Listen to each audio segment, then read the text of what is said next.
Hey guys, it's Kay from KS Anonymous, and I am back with another episode of r/AmITheA, or r/AmITheA. Now, right before we get into this, I wanted to say thank you all so much. We just recently hit 1,000 subscribers, so thank you all so much for being here with me, and I hope you enjoyed today's episode. My husband, 28, and I, 29, are in couples therapy, and our therapist recommended doing a Friday night date every week. She specifically stated that we should try to make it a fun thing, not chores and stuff like that, and go do it even if it might be something one of us doesn't want to do. We've been doing this for a few months, and it's been going great until Thursday. It was his week to plan the date. He hints that our fun Friday night date will be dirty. I'm already not thrilled about being dirty, but whatever, I'll give whatever it is a shot. I ask if he'll tell me what it is. He says it's a surprise. Friday comes and he finally tells me what the surprise is. He is going to teach me how to change a tire. And honestly, I was pretty annoyed. I have a high-stress job, and I've been telling him all week how drained I am and how excited I am for Friday and the weekend to be able to relax. I thanked him for wanting to teach me, but expressed that I felt duped. This was not anyone's idea of a fun date night activity. And trying to make it a surprise like it would be?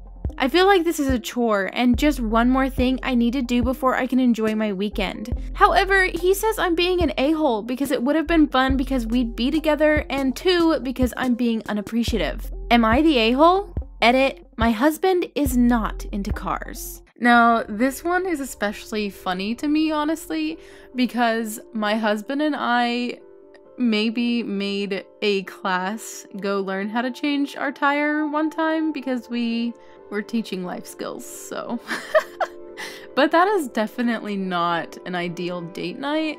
I don't see how, like, at least be like, oh, we'll go to dinner and then we'll change and do it or something. Like, what? I don't know. I don't think that she's really an a-hole for not enjoying that, but what do you guys think? I dated my ex for 3 years and ended up finding out she was cheating on me for about half that time. I broke up with her about 4 months ago and she moved out of my house. I ended up hearing from friends that she was painting me as the bad guy who drove her into the beds of all those guys she cheated with. No one believed her, and she ended up isolating herself from the friend group because people really didn't like the way she handled things as far as cheating and with the breakup. Her parents recently were killed in a bad car accident. It's a shame. They were very good people. I enjoyed the time I spent around them, and they treated me well. They died about 5 days ago.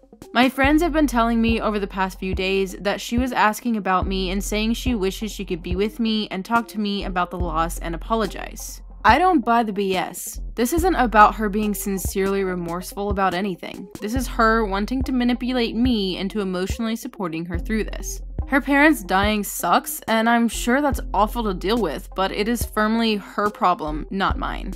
I told my friends this, and they said they'd soften it, but make sure she knows I'm not the one she should be calling or coming to. She came over to my house early this morning a mess, and crying and apologizing and begging at my doorstep. I thought about what I'd say, but everything was going to be needlessly cruel, so I just shut the door. And she screamed so loud, and for so long, my neighbors called the police. I didn't get in trouble or anything, but it was embarrassing, and I had to deal with explaining things to them. It sure was fun explaining the context of her saying her parents were dead and crying on my doorstep. My standing on this is pretty much that it sucks for her and more for her parents, but this isn't my job anymore, to deal with supporting her through anything. Yeah, so this one is pretty rough in my opinion because obviously she's going through a really rough time, but she cheated on him with multiple guys, and then to come and expect him to be her comfort during this time isn't really fair to him. I don't know what she should do other than maybe seek a counselor's help though.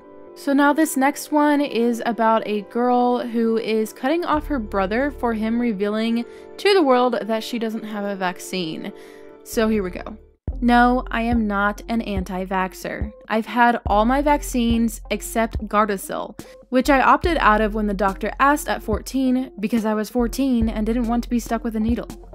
I didn't realize I was missing the vaccine until my doctor brought it up recently. I've decided not to get it now that I'm older because I'm basically out of the window of effectiveness. I know I don't have HPV, and my husband has been vaccinated. I discussed this with my mom and she agreed with me. I guess she told my brother about it and didn't explain it fully because he texted me and insisted I be fully vaccinated before I come around his kids.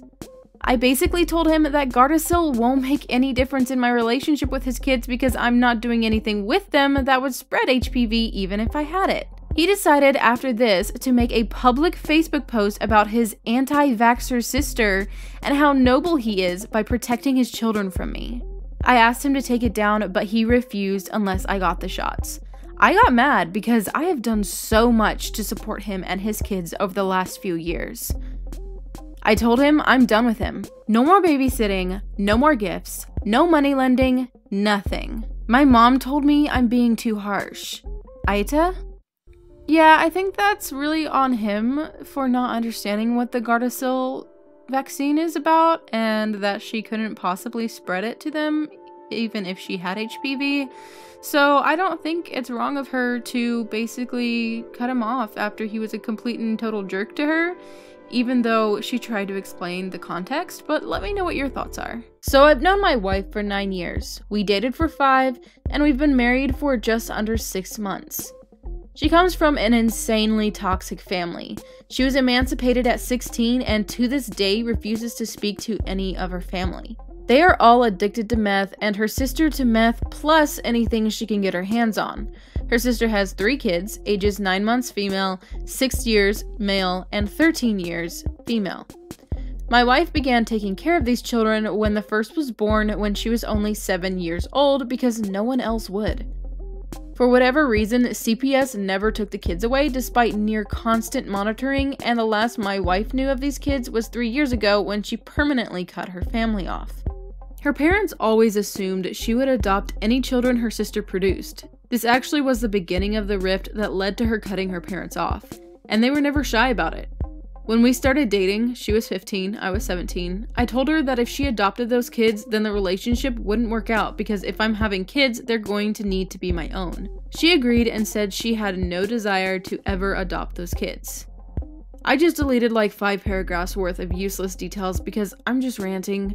I will just get to the point. So out of the blue last week, she tells me that she feels guilty about leaving the children behind and she's planning on reaching out to her sister to formally adopt them. I told her heck no. I made it clear very early on that I do not want to raise those kids. She told me that she assumed I would grow out of it and accept them. We argued and have been arguing over and over for days now about her decision. She has since reached out to her sister and has started the process of adopting the children.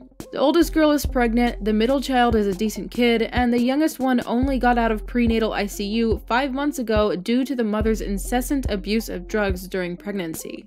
I am 22, she is 20. I think even if I wanted to adopt these kids, I would still want to say no due to our age and financial situation. She works at a makeup store, I work at a grocery store, for frick's sake. I haven't straight up told her that I am planning on leaving yet, but I've already told my parents that if she doesn't stop, then that is my plan. Am I the a-hole here? So I think this one is actually a pretty tough one. I mean, they made that commitment to be married to each other, but at the same time, he had told her long in advance that he wouldn't be okay with that, and she agreed. So to suddenly say, oh, I just thought you would grow out of that is kind of rough. But to leave her family out there like that, those children, it's not their fault that their mom is like that.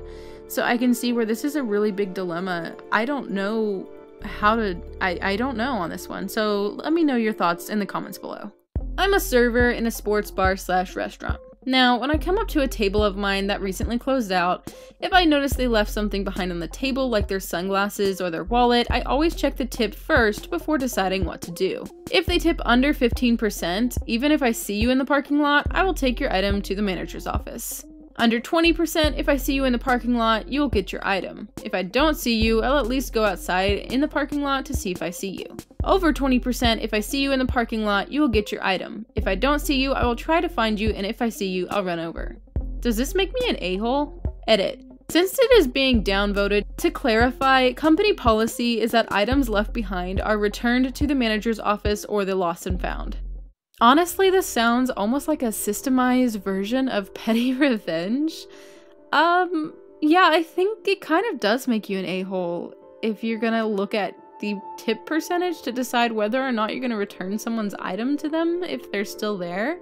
I mean, it's not like the OP is stealing it or something, but that is a strange system to make up for yourself. What do you guys think? Let me know in the comments below. And that's actually going to end today's video. If you enjoyed it, go ahead and drop a like. And if you want more of these, go ahead and hit that subscribe button. Thank you so much, guys, and I'll see you in the next video. Bye!